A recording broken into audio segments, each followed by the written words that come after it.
according to my opinion, from where I'm sitting, I think that Africa could use more female leaders than male.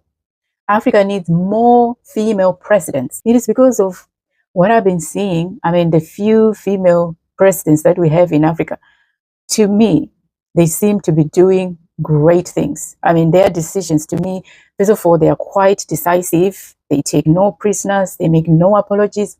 And I'm talking about the president of Tanzania and recently the president of Namibia.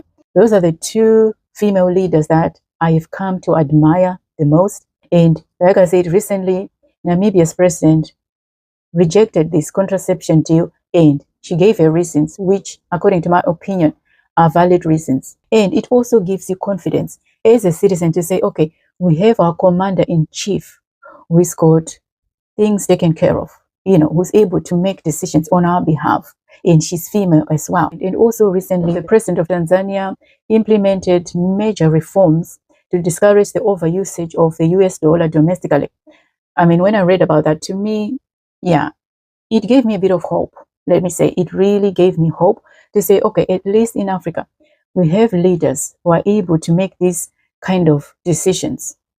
That is a step in the right direction. Now, when it comes to ZIG, the Zimbabwe ZIG, I don't know what the situation on the ground is because the last time I went to Zimbabwe was in 2023. So I'm not quite sure if Zimbabweans are still using the US dollars or we are now using the ZIG quite comfortably. I don't know what the situation on the ground is.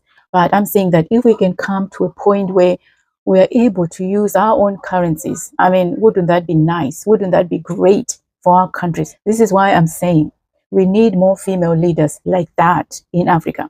Because look at Eswatini. What happened recently? It accepted criminals from the United States. It made a deal with the US to accept the most dangerous criminals into the tiny, tiny country.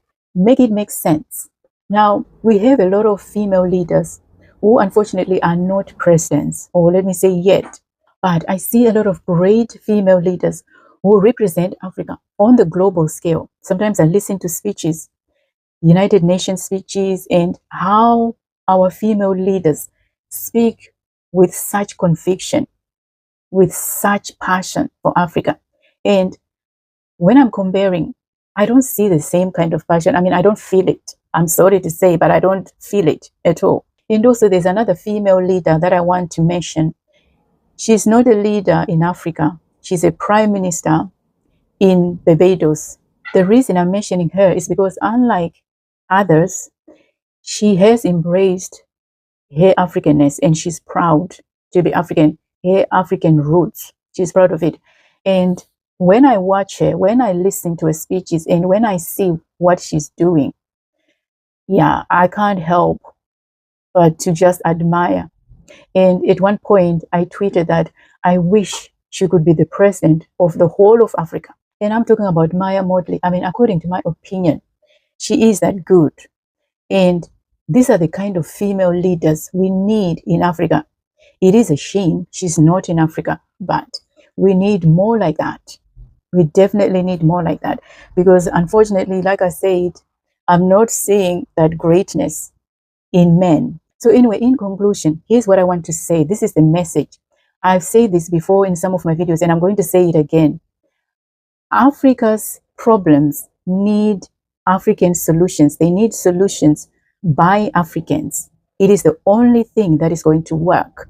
Yes, Bill Gates might be well-meaning. He might have good intentions actually. But guess what? We know what our African leaders are going to do with that money. They are going to take that money and put it in their pockets. They are going to use everything that is going to come their way to benefit them. The problem we have in Africa is to do with governance. We don't have good governance in Africa. The policymakers, the decision makers. Imagine if more of our presidents, ministers, and negotiators were women who actually put people over politics. Women like the ones I've told you about, those two female presidents. Imagine if we had more of those in Africa.